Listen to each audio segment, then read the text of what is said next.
ஒரே நாடு ஒரே தேர்தல் மசோதா இன்று லோக்சபாவில் தாக்கல் செய்யப்பட்டது. சட்டத்துறை அமைச்சர் அர்ஜுன் ராம் மேக்வால் மசோதாவை தாக்கல் செய்தார்.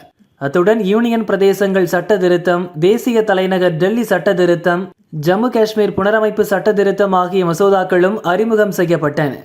ஒரே நாடு ஒரே தேர்தல் மசோதாவை கூட்டுக்குழுவுக்கு அனுப்ப லோக்சபாவில் 269 பேர் ஆதரவு தெரிவித்துள்ளனர். 198 பேர் எதிர்ப்பு தெரிவித்துள்ளனர்.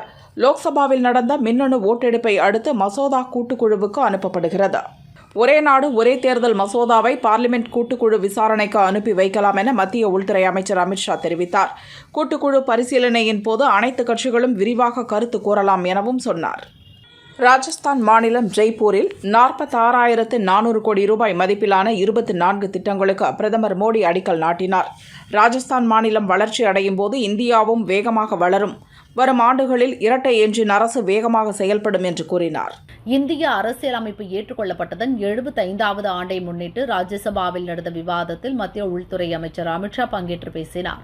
பேச்சு சுதந்திரத்தை கட்டுப்படுத்த அரசியலமைப்பை திருத்தி 19A சட்டப்பிரிவை காங்கிரஸ் எதிர்த்தது. காங்கிரஸ் 77 முறை அரசியல் அமைப்பை திருத்தியுள்ளது. ஆனால் நாங்கள் 22 முறை திருத்தியுள்ளோம். அரசியல் லாபத்திற்காக அரசியல் சாசனத்தின் அடிப்படை பிரிவுகளை காங்கிரஸ் மாற்றியமைத்தது என அமித்ஷா கூறினார். ஒரே நாடு ஒரே தேர்தல் சட்ட மசோதா ஜனாதிபதி ஆட்சிக்குத்தான் வழிவகுக்கும்.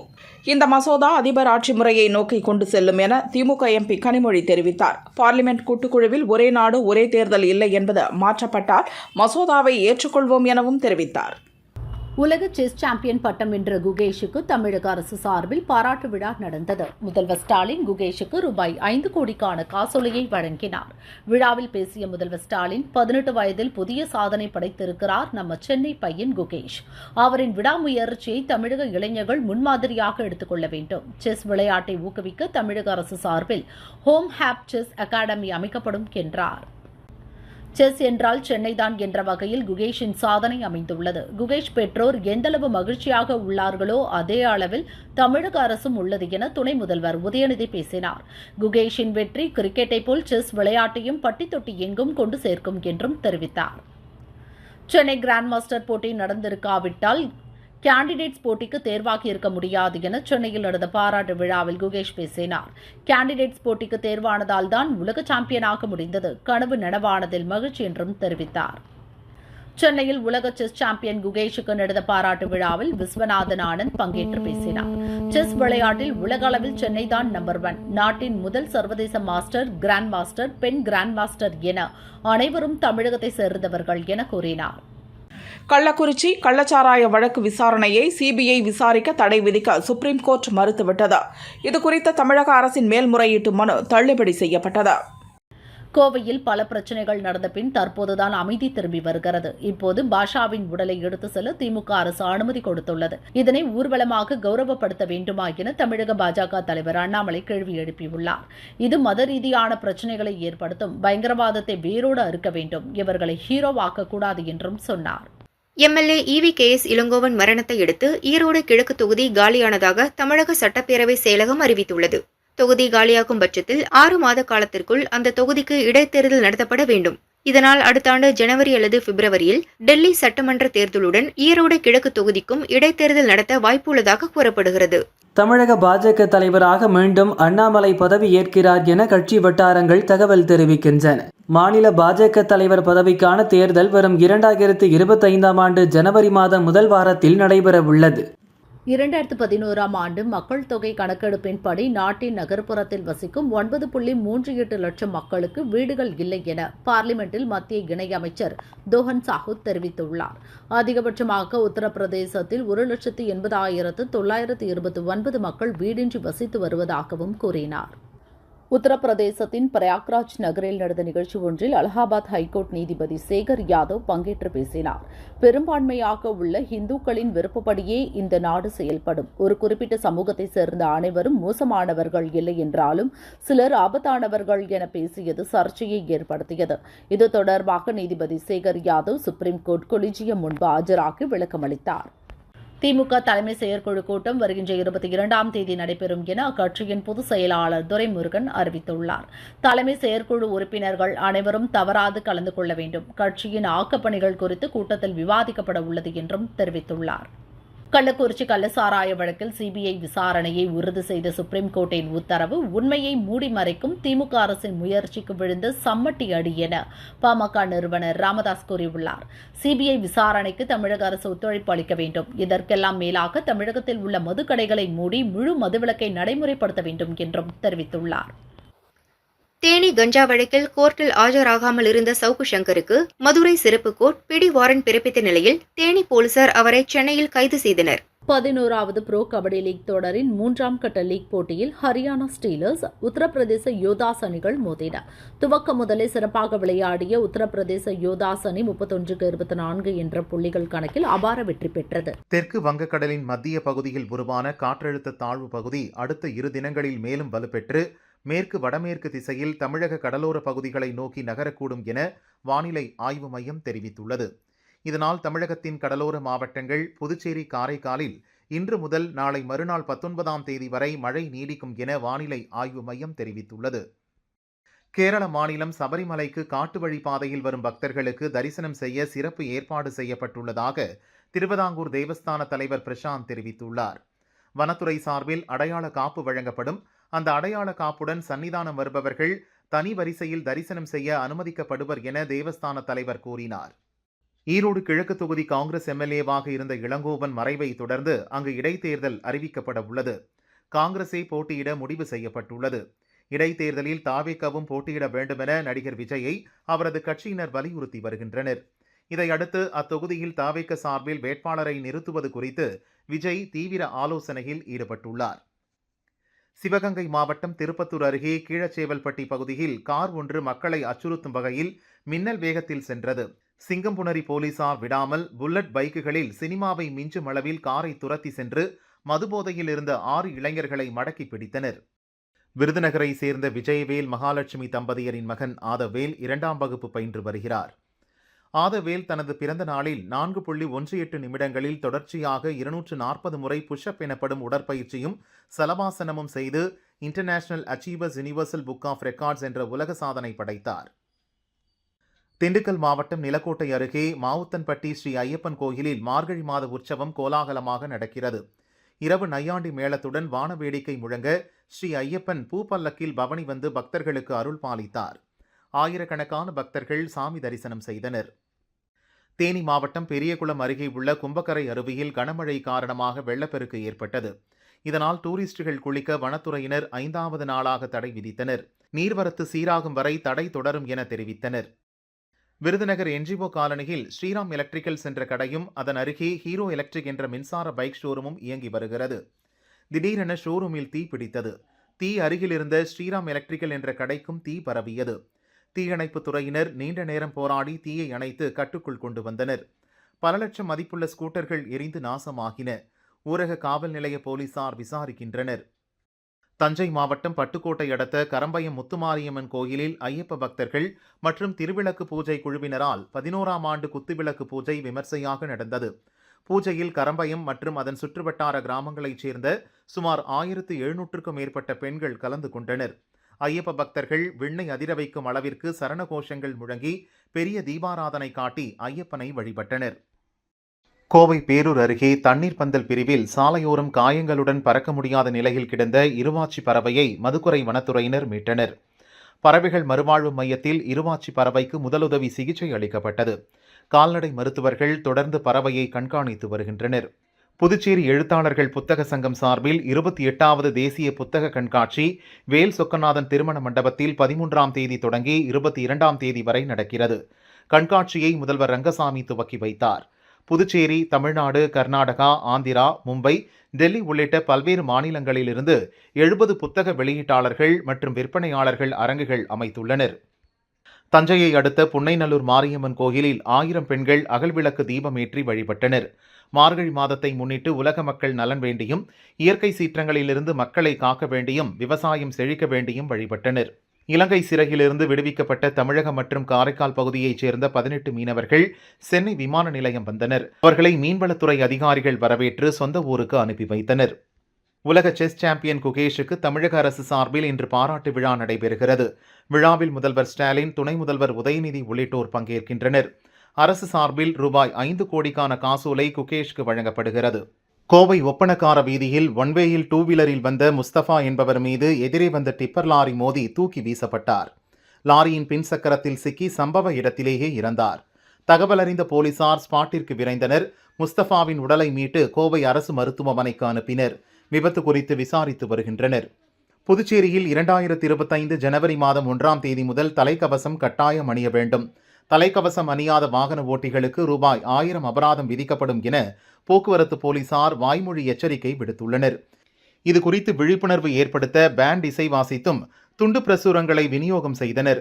தலைக்கவசம் அணிந்து வந்தவர்களுக்கு போக்குவரத்து முதுநிலை காவல் கண்காணிப்பாளர் பிரவீன்குமார் திரிபாதி ரோஜாப்பூ கொடுத்து பாராட்டி வாழ்த்து தெரிவித்தார். தமிழகத்துக்கு 3 கோடி ஸ்மார்ட் மின்சார மீட்டர்கள் ஒதுக்கப்பட்டுள்ளதாக ராஜ்யசபாவில் மத்திய இணையமைச்சர் ஸ்ரீபத் நாயக் பேசியுள்ளார். தமிழகம், திரிபுரா, ராஜஸ்தான், பஞ்சாப் உள்ளிட்ட மாநிலங்களில் ஒதுக்கப்பட்ட ஸ்மார்ட் மின் மீட்டர்கள் வீடுகளில் பொருத்தும் நடவடிக்கைகள் இன்னும் தொடங்கவில்லை எனவும் தெரிவித்தார். ஈடூர் அணையில் உபரி நீர் திறப்பால் சங்கராபரணி ஆற்றில் வெள்ளப்பெருக்கு ஏற்பட்டுள்ளது. புதுச்சேரி கடலூர் சாலையில் உள்ள நோனாங்குப்பம் ஆற்றின் தடுப்பணையை தாண்டி வெள்ளம் கடல் நோக்கி செல்கிறது. பாலத்தின் மேலிருந்து மீனவர்கள் வலை வீசி மீனை பிடிக்கின்றனர். சக்திவேலு என்ற மீனவர் வீசிய வலையில் 20 கிலோ கட்லா மீன் சிக்கியது. இந்தியா, இலங்கை கடற்படையினர் இன்று முதல் 20ஆம் தேதி வரை 2 கட்டங்களாக 4 நாட்கள் கூட்டு பயிற்சியில் ஈடுபடுகின்றனர். விசாகப்பட்டினம் துறைமுகத்தில் இன்றும் நாளையும் கூட்டு பயிற்சி நடைபெறுகிறது. 19, 20 ஆகிய தேதிகளில் கடலில் பயிற்சியில் ஈடுபட உள்ளனர். தொழில்நுட்ப கோளாறு காரணமாக சென்னை மெட்ரோ ரயில் டிக்கெட்டை ஆன்லைனில் பெறுவதில் சிக்கல் ஏற்பட்டது. கவுண்டர்களில் டிக்கெட்டுகளை பெற்றுக்கொள்ள பயணிகளுக்கு மெட்ரோ நிர்வாகம் வேண்டுகோள் விடுத்தது. ராணிப்பேட்டை மாவட்டம் வாலாஜா அடுத்த குடிமல்லூர் கிராம காலனியில் புதிதாக கட்டப்பட்டுள்ள பிள்ளையார் கோயிலின் பொது இடத்தை அப்பகுதியைச் சேர்ந்த தனிநபர் ஒருவர் ஆக்கிரமித்துள்ளதாக கூறப்படுகிறது. இதற்கு எதிர்ப்பு தெரிவித்து அப்பகுதி மக்கள் வாலாஜா பாலாறு அணைக்கட்டு சாலையில் திடீர் சாலை மறியல் போராட்டத்தில் ஈடுபட்டனர். வாலாஜா போலீசார் சமரசம் செய்து அனுப்பி வைத்தனர். 2026 சட்டசபை தேர்தலுக்கு கட்சியை தயார்படுத்தும் வகையில் பல்வேறு திட்டங்களை செயல்படுத்த தமிழக பாஜக தலைவர் அண்ணாமலை திட்டமிட்டுள்ளார். 234 சட்டசபை தொகுதிகளையும் 30 பாகங்களாக பிரித்து ஒவ்வொரு பாகத்துக்கும் பொறுப்பாளர்களாக மூத்த தலைவர்களை நியமிக்கப் போகிறார். இன்னும் ஓராண்டு காலத்துக்கு அந்த 30 பாகங்களுக்கும் அவர்களே தலைவர்கள் போல செயல்படுவர் என கூறப்படுகிறது.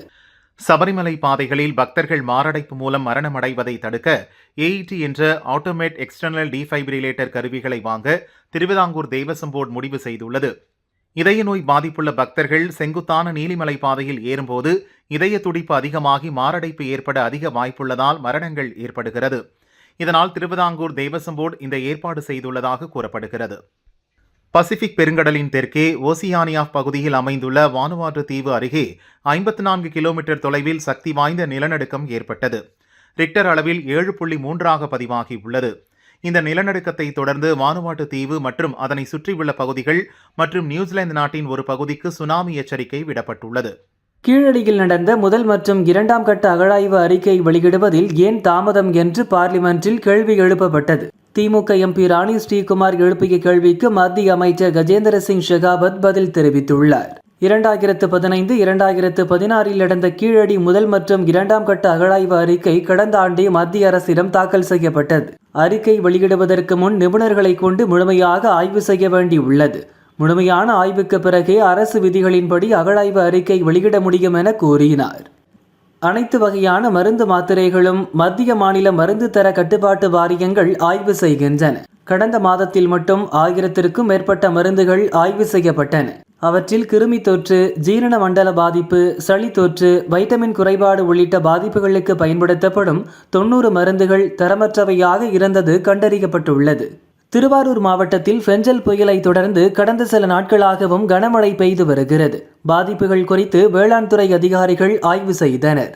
திருவாரூர், திருத்துறைப்பூண்டி, மன்னார்குடி, நன்னிலம், கோட்டூர் ஆகிய பகுதிகளில் 13,117 ஏக்கர் சம்பா நெல் பயிர்கள் மழைநீரில் மூழ்கியுள்ளதாக வேளாண் துறை சார்பில் தெரிவிக்கப்பட்டுள்ளது.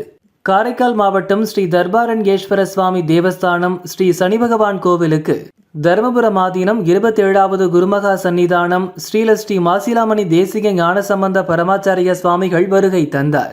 சுவாமி, அம்பாள் மற்றும் ஸ்ரீ சனி பகவானை தரிசித்தார். கோவை ஆலாந்துறை அடுத்த ஹைஸ்கூல் புதூரில் விவசாயி முனிராஜ் என்பவரின் எக்ஸல் வாகனம் பழுதானதால் அருகில் இருந்த மெக்கானிக் ஷாப்பில் விட்டுள்ளார். மெக்கானிக் அந்த வாகனத்தை பழுது பார்த்து ஸ்டார்ட் செய்தார். அந்த அதிர்வில் டேங்க் கவரில் பதுங்கியிருந்த குட்டி கொம்பேரி மூக்கன் பாம்பு எட்டி பார்த்தது. அதிர்ச்சியடைந்த மெக்கானிக் பொதுமக்களின் உதவியுடன் பாம்பை லாபகமாக பிடித்து வனத்திற்குள் விடுவித்தார். கோவை மத்திய சிறையில் ஆம்புலன்ஸ் டிரைவர்களாக பணிபுரியும் பிரசாத் மற்றும் ரியாஸ்கான் ஆகிய இருவருக்கும் இடையே வேலை சம்பந்தமாக வாக்குவாதம் ஏற்பட்டது. இதில் ஆத்திரமடைந்த ரியாஸ்கான் பிரசாத்தை இரும்பு கம்பியால் சரமாரியாக அடித்தும் கடித்தும் உள்ளார். பலத்த காயமடைந்த பிரசாத்தை மீட்ட அதிகாரிகள் அரசு மருத்துவமனையில் சேர்த்தனர். ரியாஸ்கான் மீது வழக்கு பதிவு செய்த ரேஸ்கோர்ஸ் போலீசார் விசாரணை நடத்தி வருகின்றனர். கோவை மாவட்டம் வால்பாறையில் கடந்த 10ஆம் தேதி ஜெகமுடி எஸ்டேட்டில் காட்டு யானை துரத்தி தாக்கியதில் படுகாயமடைந்த 62 வயது சந்திரன் என்பவர் கோவை அரசு மருத்துவமனையில் சிகிச்சை பெற்று வந்தார். இந்நிலையில் இன்று சிகிச்சை பலனின்றி இறந்தார்.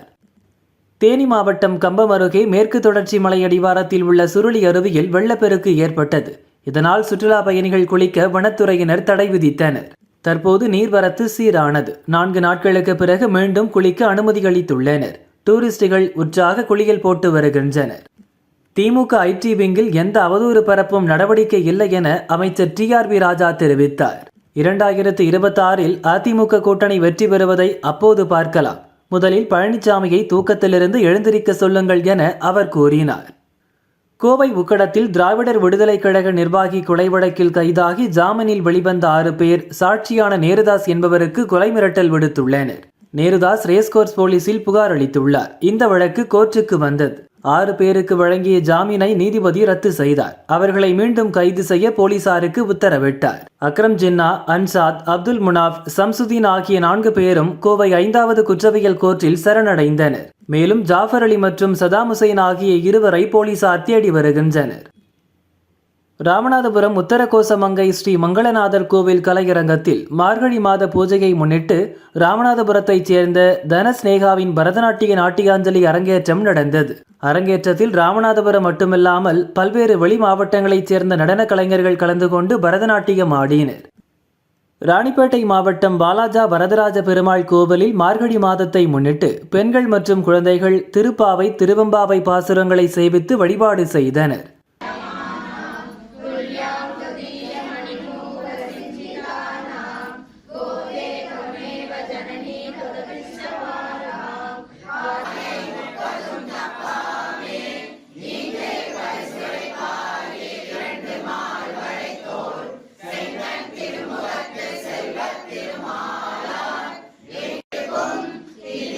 புதுச்சேரி செல்லிப்பட்டு சங்கராபரணி ஆற்றின் வெள்ளப்பெருக்கில் அடித்து செல்லப்பட்ட மாணவன் ஆதித்யனின் சடலம் 3 நாட்களுக்கு பிறகு மீட்கப்பட்டது. இதேபோல் 2 நாட்களுக்கு முன் கடலில் மீன்பிடிக்க சென்று தவறி விழுந்த மீனவர் ஜெகன் உடல் இன்று கரை ஒதுங்கியது. திருவண்ணாமலை மாவட்டத்தைச் சேர்ந்த சிறப்பு காவலர் கோட்டீஸ்வரனின் மனைவி வேலூர் அரசு மருத்துவமனையில் பிரசவத்திற்காக அனுமதிக்கப்பட்ட நிலையில் தாயும் சேயும் இறந்தனர்.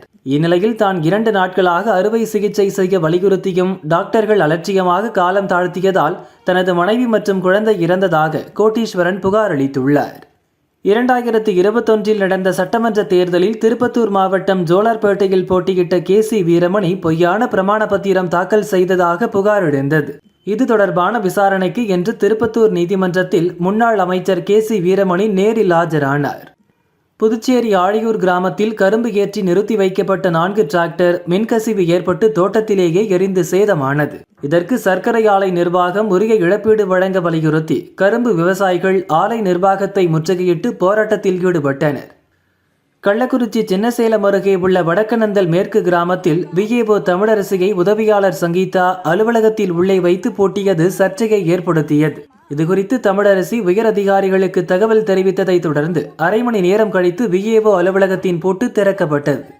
கோவை குண்டுவெடிப்பு வழக்கின் முக்கிய குற்றவாளியான பாஷா உடல்நலக்குறைவால் நேற்று காலமானார். அவரது இறுதி ஊர்வலத்தில் ஏராளமானோர் பங்கேற்க உள்ள நிலையில் பாதுகாப்பு கருதி கோவை போலீசார் மற்றும் மத்திய அதிவிரைவு படையினர் என 3000க்கும் மேற்பட்டோர் குவிக்கப்பட்டனர். மருத்துவ விதிமுறைக்கு மீறி செயல்படுபவர்கள் மீது கடுமையான நடவடிக்கை எடுக்கப்படும் என திருச்சி கலெக்டர் தெரிவித்தார். நாக்கை 2ஆக பிளந்து டாட்டூ வரைவது மருத்துவ விதிமீறல். மருத்துவ குழுவினர் ஆய்வு செய்துள்ளனர்.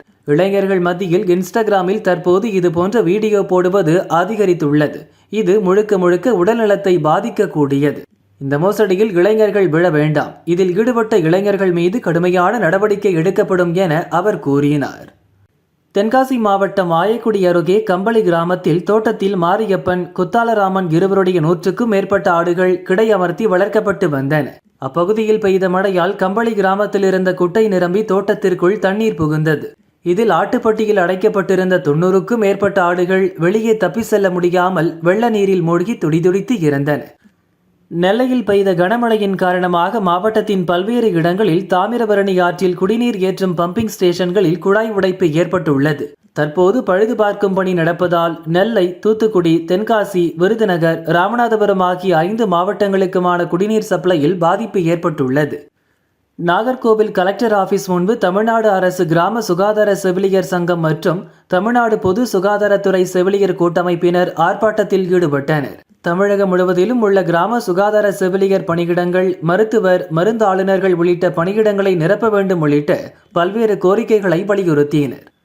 குஜராத் மாநிலம் பதானில் கடத்தலுக்காக கிடங்கில் பதுக்கி வைத்திருந்த 3.5 கோடி ரூபாய் மதிப்புள்ள 155 செம்மரம் பறிமுதல் செய்து 3 கைது செய்தனர். விசாரணை நடக்கிறது. ஆப்பிரிக்க நாடான எத்தியோப்பியாவிலிருந்து சென்னைக்கு விமானத்தில் கடத்தி வரப்பட்ட 14.2 கோடி ரூபாய் மதிப்பிலான 14.4 கிலோ கொகைன் போதைப் பொருளை அதிகாரிகள் பறிமுதல் செய்தனர். இது தொடர்பாக கென்யா நாட்டைச் சேர்ந்த பெண் பயணியை கைது செய்தனர். அவர் போதைப் பொருளை 90 கேப்சூல்களில் அடைத்து வயிற்றில் வைத்து மறைத்து கொண்டு வந்தது தெரிய வந்தது. சென்னை கொளத்தூரில் தத்ரூப சிலை வடிவமைப்பு கடையில் புகுந்து 7 லேப்டாப், 4 செல்போன் உள்ளிட்ட பொருட்களை திருடிய 2 பேரை போலீசார் கைது செய்தனர். நீலகிரி மாவட்டம் பந்தலூர் அருகே படைச்சேரி பகுதியில் ஜானகி என்பவரின் வீட்டின் கதவை உடைத்து உள்ளே புகுந்த புல்லட் என்ற காட்டு யானை அரிசி மற்றும் மைதா மூட்டைகளை சூறையாடியது. பீதியடைந்த ஜானகியும் அவரது பேத்தியும் கட்டிலுக்கு அடியில் பதுங்கி உயிர் தப்பினர். தகவலறிந்த வனத்துறையினர் பொதுமக்களுடன் சேர்ந்து யானையை அங்கிருந்து விரட்டினர். அங்கிருந்து ஓடிய யானை ராமசாமி மற்றும் மணவாளன் என்பவர்களின் வீட்டையும் இடித்து தள்ளியது. 40க்கும் மேற்பட்ட பாக்கு மரங்களை சேதப்படுத்தியது. பாதிக்கப்பட்ட பகுதிகளை வன அதிகாரிகள் ஆய்வு செய்தனர். திருச்சி கலெக்டர் ஆபீஸை முற்றுகையிட்ட 100க்கும் மேற்பட்ட விவசாயிகள் அழுகிய நெற்பயிர்களை கையில் ஏந்தியபடி கண்டன ஆர்ப்பாட்டம் செய்தனர். புயல் மற்றும் கனமழையால் பாதிக்கப்பட்ட பயிர்களுக்கு ஏக்கருக்கு ரூபாய் 40,000 நிவாரணம் வழங்க வலியுறுத்தினர். ஈரோடு மாவட்டம் சத்தியமங்கலம் அடுத்த கடம்பூர், போன்பாறை, 2வது மைல், மல்லியம்மன் கோயில் உள்ளிட்ட பகுதிகளில் காட்டு யானைகள் உலா வருவதால் வனச்சாலையில் பயணிக்கும் வாகன ஓட்டிகள் நள்ளிரவில் தேவையின்றி பயணிக்க வேண்டாம் என எச்சரிக்கை விடுத்துள்ளனர். ஒரே நாடு ஒரே தேர்தல் நடைமுறைக்கு எப்படி வரும் என தெரியவில்லை. நடைமுறைக்கு வரும்போதுதான் தெரியவரும் என அமமுக பொதுச் செயலாளர் தினகரன் தெரிவித்தார். ஒரே நாடு ஒரே தேர்தல் முறையால் மத்திய அரசோ அல்லது மாநில அரசோ கவிழும் வாய்ப்புள்ளது என்றும் கூறினார். தஞ்சை மாவட்டத்தில் தொடர்ந்து பெய்த கனமழை காரணமாக மாவட்டம் முழுவதும் 35,000 ஏக்கர் பரப்பளவில் சம்பா, தாளடி பயிர்கள் பாதிக்கப்பட்டன. இதேபோல் ஒரத்தநாடு சுற்றுவட்டார பகுதிகளில் அறுவடைக்கு தயாராக இருந்த 1000 ஏக்கர் சம்பா பயிர்கள் மழையால் பாதிக்கப்பட்டு சாய்ந்து அழுகும் நிலை ஏற்பட்டுள்ளது. திருவண்ணாமலை மாவட்டம் செய்யாறு அடுத்த அணக்காவூர் கிராமத்தில் கால்வாய் தூர்ந்து போய் உள்ளதால் ஏரி உபரி நீர் நெல் வயல்களில் வழியே பாய்ந்து ஓடுகிறது. இதனால் சுமார் 200 ஏக்கர் நெற்பயிர்கள் அழுகி சேதமடைந்துள்ளது. கால்வாயை தூர்வாரி தரக்கோரி அப்பகுதி மக்கள் கோரிக்கை விடுத்துள்ளனர். திருவண்ணாமலை செங்கம் சாலையில் அமைந்துள்ள ரமணாசிரமத்தில் ரமண மகரிஷியின் 145வது ஜெயந்தி விழா இன்று வெகு விமரிசையாக நடந்தது. இந்நிகழ்ச்சியில் இசை ஞானி இளையராஜா கலந்து கொண்டு ரமண பகவான் பக்தி பாடலை பாடினார். மகாத்மா காந்தி தேசிய ஊரக வேலை உறுதி திட்டத்தில் பதிவு செய்துள்ள அனைவருக்கும் 100 நாள் வேலை முழுமையாக வழங்கக் கோரி வேலூர் சத்துவாச்சாரியில் விவசாய தொழிலாளர் சங்கம் சார்பில் ஆர்ப்பாட்டம் நடைபெற்றது. வேலூரில் எய்ட்ஸ் விழிப்புணர்வு உறுதிமொழி மற்றும் கையெழுத்து இயக்கத்தை கலெக்டர் சுப்பலட்சுமி துவக்கி வைத்தார். ஆட்டோக்களில் விழிப்புணர்வு ஸ்டிக்கரை ஒட்டினார். திண்டுக்கல் மாநகராட்சி கூட்ட அரங்கில் மேயர் இளமதி தலைமையில் நடைபெற்றது. கூட்டம் நிறைவடையும் தருணத்தில் திமுக கவுன்சிலர்கள் மாநகராட்சி கூட்ட அரங்கிற்கு மறைந்த முன்னாள் முதல்வர் கருணாநிதி பெயரினை வைக்க வேண்டும் என்று தீர்மானம் கொண்டு வந்தனர். இதற்கு எதிர்ப்பு தெரிவித்து அதிமுக கவுன்சிலர்கள் வெளிநடப்பு செய்தனர். ஏற்கனவே வைக்கப்பட்டிருந்த மறைந்த முன்னாள் முதல்வர் எம்ஜிஆர் பெயரை மாற்றம் செய்யக்கூடாது என கண்டித்து கோஷங்களை எழுப்பினர். கலை மற்றும் கலாச்சார பிரிவில் சிறந்து விளங்கும் மாணவர்களுக்கு ஐஐடி மெட்ராஸில் தனி இடஒதுக்கீடு வழங்கப்படும். துறைக்கு 2 மாணவர்கள் என 16 துறைகளில் 32 மாணவர்கள் ஃபேஸ் சேர்க்கை மூலம் ஐஐடியில் சேர இயலும் என இயக்குநர் காமகோடி தெரிவித்தார். திருவள்ளூர் ஜெயின் நகரில் நில அளவைத் துறையில் பணியாற்றி ஓய்வு பெற்ற ராஜன் என்பவரின் வீட்டில் 35 சவரன் நகை மற்றும் 4 லட்சம் ரூபாய் பணத்தை கொள்ளையடித்து சென்றவர்களை போலீசார் தேடுகின்றனர். சாம்சங் நிர்வாகத்தை கண்டித்து 19ஆம் தேதி ஒருநாள் அடையாள உண்ணாவிரத போராட்டம் நடைபெறும் என CITU அறிவித்துள்ளது. சென்னை சோழிங்கநல்லூர் அடுத்த துறைப்பாக்கத்தில் லாசியா கலாச்சார கூடத்தின் சார்பில் மார்கழி என்ற தலைப்பில் 15 நாட்கள் நடைபெறும் மார்கழி தின கொண்டாட்ட நிகழ்ச்சி துவங்கியது. விழாவில் பத்மஸ்ரீ பாம்பே ஜெயஸ்ரீ அவர்களுக்கு லாஸ்யா சூடாமணி என்ற விருது வழங்கப்பட்டது. தருமபுரி மாவட்டம் மரவள்ளி தோட்டம் அருகே மேய்ச்சலுக்கு சென்ற மாட்டை தேடிச் சென்ற கோவிந்தராஜ் என்ற விவசாயி ராஜி என்பவரின் விவசாய தோட்டத்தில் அமைக்கப்பட்டிருந்த மின்வேலியில் சிக்கி இறந்தார். தகவலறிந்த கோபிநாதம்பட்டி போலீசார் விதியை மீறி மின்வேலி அமைத்ததுடன் மின்சாரம் தாக்கியிருந்த கோவிந்தராஜின் சடலத்தை வனப்பகுதியில் வீசிய ராஜி மற்றும் அவருக்கு உதவியாக இருந்த பொன்னுரங்கம் ஆகிய இருவரையும் கைது செய்தனர். திண்டுக்கல் மாவட்டம் வேடச்சந்தூரில் மைக் செட் கடை நடத்தி வருபவர் நடராஜ் 2 வீலரில் 4 வழிச்சாலையில் சென்று கொண்டிருந்த போது கார் மோதி சம்பவ இடத்திலேயே இறந்தார். வேடச்சந்தூர் போலீசார் உடலை மீட்டு விசாரிக்கின்றனர். தருமபுரி மாவட்டம் பொம்மிடியில் அருணாச்சல ஈஸ்வரர் கோயிலில் நடைபெற்ற அருணாச்சல ஈஸ்வரர் உமா மகேஸ்வரி அம்பிகா திருக்கல்யாண வைபவத்திற்கு 100க்கும் மேற்பட்ட முஸ்லிம் மக்கள் 281 சீர்வரிசை தட்டுகளை எடுத்து வந்தனர். கோயில் நிர்வாகத்தினர் அவர்களை வரவேற்று மரியாதை செலுத்தினர். சிறப்பு அலங்காரத்தில் அருள் பாலித்த அருணாச்சல ஈஸ்வரர் உமா மகேஸ்வரி அம்பிகா அம்மையாரையும் ஏராளமான பக்தர்கள் தரிசனம் செய்தனர். சென்னையிலிருந்து கோவைக்கு 128 பயணிகள் 8 விமான ஊழியர்கள் என 136 பேருடன் புறப்பட்டு சென்ற ஏர் இந்தியா விமானத்தில் திடீர் இயந்திர கோளாறு ஏற்பட்டது. இதனால் விமானம் மீண்டும் சென்னையில் அவசரமாக தரையிறக்கப்பட்டது. உலக செஸ் போட்டியில் வெற்றி பெற்ற குகேஷை பாராட்டும் வகையில் காஞ்சிபுரத்தைச் சேர்ந்த ஓவியர் 1.5 சென்டிமீட்டர் உயரத்தில் குட்டியான குகேஷ் புகைப்படத்தை நுட்பமாக வரைந்து அசத்தியுள்ளார். திருச்சியில் டாட்டூ கடையில் நாக்கை வெட்டிய விவகாரத்தை விசாரிக்க மருத்துவத்துறை விசாரணை குழு அமைத்துள்ளது. அறுவை சிகிச்சை கருவி, மயக்க மருந்தை அவர்கள் எப்படி பயன்படுத்தினர், மருத்துவ உபகரணங்கள் எப்படி கிடைத்தது என்பது தொடர்பான விசாரணையை மருத்துவத்துறை தொடங்கியது. திருப்பத்தூர் அடுத்த வெங்கலாபுரம் முத்துமாரியம்மன் தெருவில் வீட்டில் தனியாக தூங்கிக் கொண்டிருந்த மூதாட்டியின் காதிலிருந்து 3 சவரன் கம்மலை முகமூடி அணிந்த கொள்ளையன் பறித்து தப்பினான்.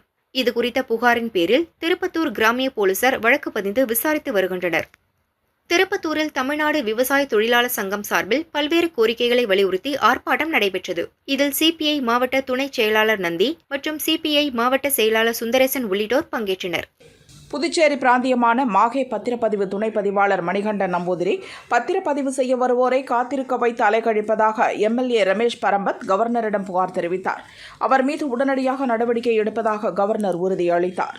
வேலூர் மாவட்டம் மேற்கு ஒன்றிய பாரதிய ஜனதா கோவில் மேம்பாட்டு பிரிவு மாவட்ட செயலாளர் விட்டல்குமார் நேற்றிரவு தலையில் காயங்களுடன் சடலமாக மீட்கப்பட்டார். விட்டல்குமார் விபத்தில் இறந்ததாக போலீசார் தரப்பு தெரிவிக்கும் நிலையில் இது கொலை என இறந்த விட்டல்குமாரின் மனைவி ரேவதி குற்றம் சாட்டினார். வாரணாசியில் நடைபெற்ற 14 வயதுக்குட்பட்டோர் அகில இந்திய வாலிபால் போட்டியில் தமிழகம் 3வது இடத்தை பெற்றது.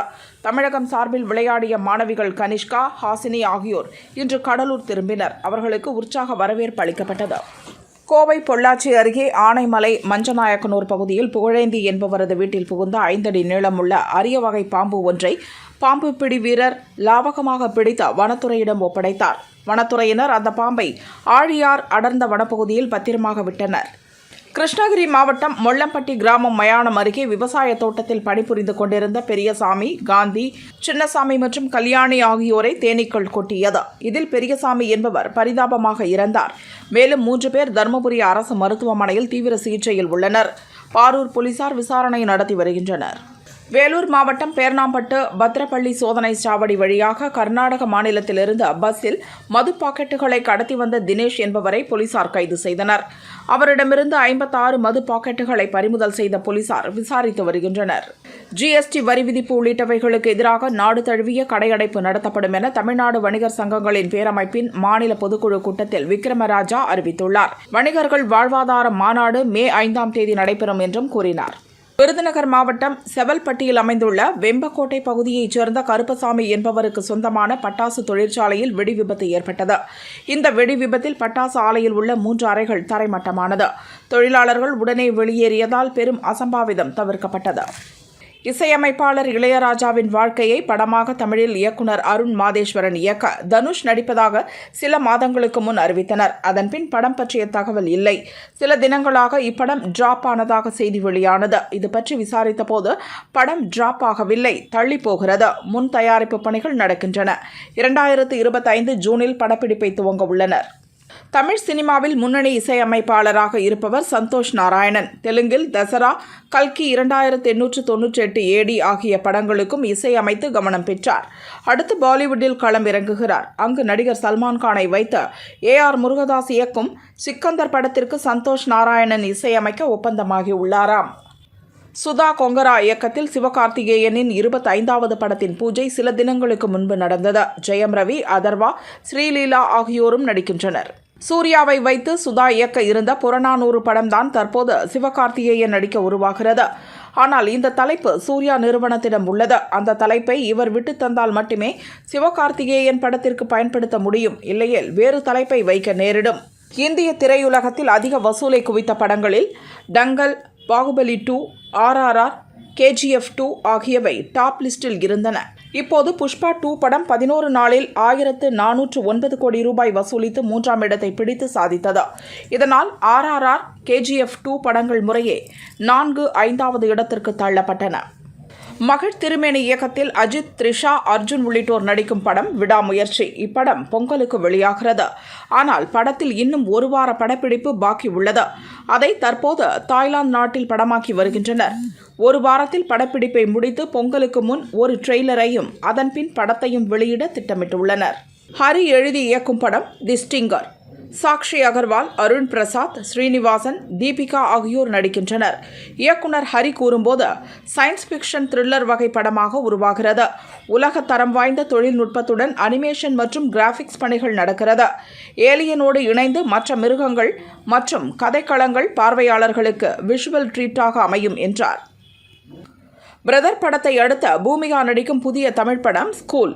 அவருடன் யோகி பாபு, KS ரவிக்குமார் ஆகியோரும் நடிக்கின்றனர். இளையராஜா இசை அமைக்கிறார். படம் பற்றி இயக்குனர் வித்யாதரன் கூறுகையில், இது ஒரு உளவியல் ரீதியான த்ரில்லர் படம். இன்றைய பள்ளி மாணவ மாணவிகளின் கண்ணோட்டத்தில் சமுதாயத்தில் நடக்கும் கொலை, தற்கொலை, விபத்து, கலவரம் போன்ற பல முக்கியமான கிரைம் சம்பவங்களை பற்றி அலசி ஆராயும் விதமாக விறுவிறுப்பான திரைக்கதையை அமைத்துள்ளோம். பூமிகா, யோகி பாபு ஆசிரியர்களாக நடிக்கின்றனர் என்றார். சென்னை வேளச்சேரி 100 அடி சாலையில் கார் ஒன்று அதிவேகமாக சென்றது. சாலை ஓரமாக இருந்த கடைகளின் மீது மோதியதில் 4 பேர் கவலைக்கிடமாக உள்ளனர். டிரைவர் பிரகதீஷை போலீசார் கைது செய்தனர். எப்போது பார்த்தாலும் மத்திய அரசை குறை சொல்லி திமுக ஒதுங்கி ஓடிவிட முடியாது. தொலைநோக்கு பார்வையோடு எந்த திட்டத்தையும் அரசு மேற்கொள்ளவில்லை எனவும் தமிழகம் போதை மாநிலமாகவும் மாறியுள்ளதாக தேமுதிக பொதுச் செயலாளர் பிரேமலதா குற்றம் சாட்டியுள்ளார். மகாராஷ்டிர முதல்வர் தேவேந்திர ஃபட்னவிஸை சிவசேனா தலைவர் உத்தவ் தாக்கரே சந்தித்து பேசினார். இருவரும் பேச்சுவார்த்தை நடத்திய பின் மகாராஷ்டிராவில் அமைதியான அரசியலையும் மாநிலத்தின் நலனுக்கான முடிவுகளையும் எதிர்பார்க்கிறோம் என ஃபட்னவிஸிடம் கேட்டுக்கொண்டதாக உத்தவ் தாக்கரே தெரிவித்தார். முக்கியமான பிரச்சினைகளை பார்லிமென்டில் விவாதிக்க அனுமதி மறுக்கப்படுவதை கண்டித்து நாளை கவர்னர் மாளிகை முன்பு முற்றுகை போராட்டம் நடத்தப்போவதாக காங்கிரஸ் கட்சியின் மாநில தலைவர் செல்வ பெருந்தகை கூறினார். தமிழகத்தில் கழிவுகள் கொட்டுவதை கேரளா நிறுத்த வேண்டும். தமிழக அரசு கேரளாவை தடுத்து நிறுத்த வேண்டும் என பாரதிய ஜனதா மாநில தலைவர் அண்ணாமலை கூறினார். கேரளா நிறுத்தாவிட்டால் கழிவுகளை லாரிகளில் ஏற்றி கேரளாவில் கொண்டு சென்று கொட்டுவோம். முதல் லாரியில் நானும் வருவேன் என்றும் அண்ணாமலை கூறியுள்ளார். முருகனின் அறுபடை வீடுகளில் 5ஆம் படை வீடான திருத்தணி சுப்பிரமணிய சுவாமி கோயிலில் மார்கழி முதல் செவ்வாய்க்கிழமையன்று தங்கத்தேர் வீதி உலா நடந்தது. தேரில் வள்ளி தெய்வானையுடன் சுப்பிரமணியர் எழுந்தருளினார். பக்தர்கள் அரோகரா கோஷமிட்டு தேரை வடம்பிடித்து இழுத்தனர். இந்தியா வெஸ்ட் இண்டீஸ் பெண்கள் அணிகள் மோதும் 2வது T20 கிரிக்கெட் போட்டி மும்பையில் நடந்தது. முதலில் பேட்டிங் செய்த இந்திய அணி 20 ஓவர்களில் 9 விக்கெட் இழப்பிற்கு 159 ரன்கள் எடுத்தது. அடுத்து களம் இறங்கிய வெஸ்ட் இண்டீஸ் அணி 15.4 ஓவர்களில் 1 விக்கெட் இழப்பிற்கு 160 ரன்கள் எடுத்து 9 விக்கெட்டுகள் வித்தியாசத்தில் அபார வெற்றி பெற்றது. 3 போட்டிகள் கொண்ட தொடரில் 1-1 என்ற கணக்கில் இரு அணிகளும் சமநிலையில் உள்ளன. 3வது போட்டி 22ஆம் தேதி குஜராத்தில் நடக்கிறது.